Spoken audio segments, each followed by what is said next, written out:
Hello बच्चों। हमारा प्रश्न दिया हुआ है, निम्न में किस तत्व की आयनन ऊर्जा सर्वाधिक होगी। चार ऑप्शन दिए गए हैं। चलिए समझते हैं इस प्रश्न को। अगर इस प्रश्न की मुख्य अवधारणा की बात की जाए तो हमें यहाँ पे समझना होगा आयनन ऊर्जा के बारे में। आयनन ऊर्जा किसको बोलते हैं?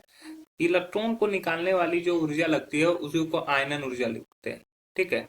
आयनन ऊर्जा किसको बोलते हैं? इलेक्ट्रॉन को निकालने के लिए बाह्यतम कोश से एक इलेक्ट्रॉन निकालने में जो ऊर्जा बाह्यतम कोश से एक इलेक्ट्रॉन को निकालने में लगने वाली ऊर्जा को आयनन ऊर्जा कहते हैं। को आयनन ऊर्जा कहते हैं। ठीक है।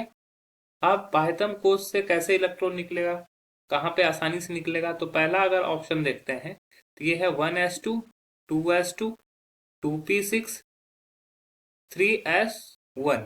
तो बाह्यतम कक्षा में एक इलेक्ट्रॉन है।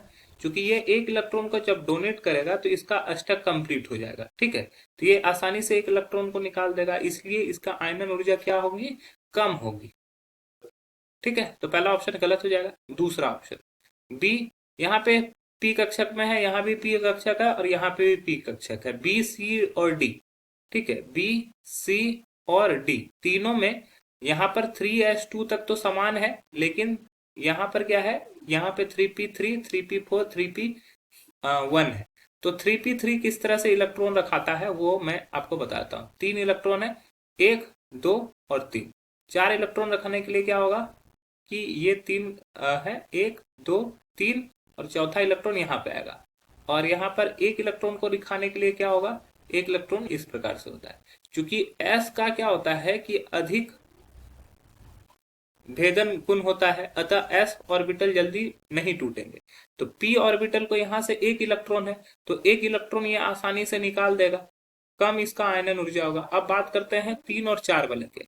ये अर्धपूरित है, ये अर्धपूरित है, जिसके वजह से ये अधिक अस्थाई है, अधिक अस्थाई। ठीक है। तो ये इसको इलेक्ट्रॉन निकालने में बहुत ज्यादा दिक्कत होगी। ठीक है। तो ये सबसे अधिक ऊर्जा लगाएगा, सबसे अधिक ऊर्जा यहाँ पर लगेगा। लेकिन इसमें क्या होता है, चौथा इलेक्ट्रॉन को यहाँ पे निकालना आसान होता है, क्योंकि इलेक्ट्रॉन इलेक्ट्रॉन प्रतिकर्षण होगा और इसमें कम के वजह से यह इलेक्ट्रॉन यहाँ से एक इलेक्ट्रॉन यहाँ से निकाल देगा और अर्धपूरी जो होगा उसको अस्थायी रूप को प्राप्त करेगा। ये पूरी तरीके से अस्थायी नहीं होता, लेकिन हाँ अस्थायी होता है अपेक्षाकृत। अगर 4 या 5 इलेक्ट्रॉन है या 2 इलेक्ट्रॉन या 1 इलेक्ट्रॉन है उसके अपेक्षा ये ज्यादा अस्थायी है। तो क्या करता है, यह इलेक्ट्रॉन प्रतिकर्षण की वजह से यहाँ से एक इलेक्ट्रॉन को क्या करता है? निकाल देता है।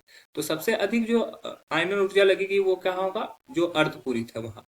तो 3p3 वाला में सबसे ज्यादा ऊर्जा लगेगा। आशा है कि यह प्रश्न आपको समझ में आया होगा। धन्यवाद।